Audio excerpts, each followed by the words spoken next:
आषाढी एकादशी पालखी सोहळा 2026च्या पार्श्वभूमीवर आज पुणे विभागीय आयुक्त कार्यालय विधान भवन येथे पुणे, सातारा, सोलापूर व अहिल्यानगर जिल्ह्यातील पालखी सोहळ्याच्या नियोजनाचा सविस्तर आढावा घेण्यात आला।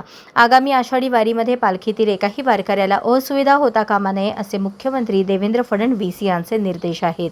त्यानुसार सर्व यंत्रणांनी समन्वयाने काम करून पालखी सोहळा सर्वोत्कृष्ट पद्धतीने कसा होईल या दृष्टीने प्रयत्न करावे असे आवाहन सर्व अधिकाऱ्यांना केले।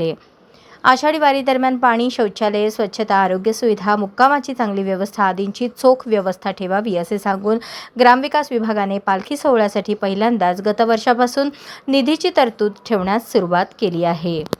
यावर्षी शौचालयांचे अतिरिक्त संच ठेवण्यात आल्याने किमान 36 ते 48 तास अगोदर ते पालखीच्या पुढील मुक्कामाच्या ठिकाणी पोहोचेल याची काळजी घ्यावी। पालखीच्या मुक्कामाच्या ठिकाणी जर्मन हँगर, जलरोधक मंडप आदी व्यवस्था करण्यात आली आहे। वारकऱ्यांच्या निवाऱ्याची व्यवस्था देखील चांगल्या प्रकारे होईल असा विश्वास व्यक्त केला। पालखीला जोडणारे ग्रामीण भागातील रस्ते मार्गापासून पालखी तळाकडे जाणाऱ्या रस्त्यांची तात्पुरती दुरुस्ती न करता कायमस्वरूपी टिकतील असे सिमेंटचे रस्ते करावेत अशा सूचनाही देण्यात आल्या। गतवर्षी पालखी सोहळ्यात उत्कृष्ट काम केलेले मात्र आता बदली झालेल्या अधिकारी कर्मचाऱ्यांच्या सेवा पालखी कालावधी दरम्यान उपलब्ध करून घ्याव्यात। आषाढी अगोदर आणि नंतर 8 दिवस VIP दर्शन बंद करावे। सोलापूर जिल्हाधिकारी आणि मुख्य कार्यकारी अधिकाऱ्यांनी राज्यातील इतर विभागातून येणाऱ्या पालख्या व दिंड्यांसाठी आवश्यक सुविधांचा आढावा घेऊन नियोजन करावे अशा सूचना दिल्या।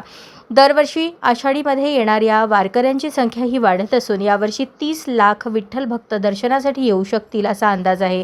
त्यादृष्टीने सर्व मनुष्यबळाने समन्वयाने काम करावे।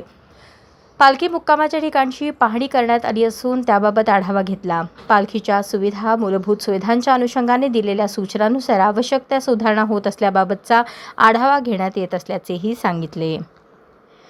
यावेळी दूरदृश्य प्रणालीद्वारे सातारा जिल्हा परिषद मुख्य कार्यकारी अधिकारी याशनी नागराजन, अपर जिल्हाधिकारी गणेश निराळी, संत ज्ञानेश्वर महाराज संस्थानचे विश्वस्त चैतन्य लोंढे, विश्वस्त तथा पालखी सोहळा प्रमुख ॲडव्होकेट राजेंद्र उमाप, श्री संत तुकाराम महाराज संस्थानचे पालखी सोहळा प्रमुख विक्रमसिंह मोरे, संत सोपानदेव देवस्थानचे मुख्य विश्वस्त त्रिगुण गोपाल गोसावी, श्री संत निळोबाराय संस्थानचे विश्वस्त अशोकराव सावंत, श्री संत तुकाराम महाराज संस्थानचे पालखी सोहळा प्रमुख उमेश मोरे यांच्यासह पाटबंधारे विभाग, पुणे महानगरपालिका, पिंपरी चिंचवड मनपा, पोलीस विभाग, भारतीय राष्ट्रीय महामार्ग प्राधिकरण, आरोग्य विभाग, भारतीय रेल्वे, महाराष्ट्र राज्य मार्ग परिवहन, जिल्हा परिषद, भारत संचार निगम, अन्न व औषध प्रशासन, महामेट्रो, महावितरण आदी विभागांचे अधिकारी उपस्थित होते।